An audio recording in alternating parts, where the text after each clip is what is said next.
How to create a folder on home screen and app drawer on Samsung Galaxy A35 5G.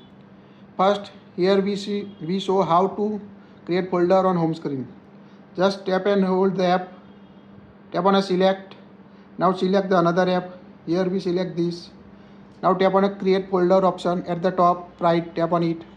Now you can see create the folder. Tap on a folder name. Enter the name you want to set. To change the folder and tap on a space. To change the folder color, tap on a round circle, tap on it. Now choose the color you want to set on a folder color. Also customize your favorite color. Here we select, tap on a done. Now you can see change the folder color on your device. To add another app, tap on a plus icon. Select the app. Here we select calculator, calendar. Tap on a done. Now you can see add app to the folder. So quite easy to add app or create app folder on home screen. To create folder on app drawer, open the app drawer. Tap and hold the app. Tap on a select. Select the app. Now tap on a create folder.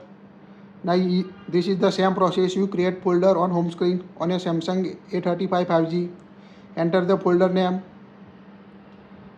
Tap on a circle to change the folder color. Go back. So it's quite easy to create folder on home screen and app drawer. To remove the app, tap and hold. To remove the folder, tap and hold the folder. Tap on a delete folder. Now tap on a delete. So it's quite easy to create and remove folder on home screen and app drawer. That's it. If you like it, share it.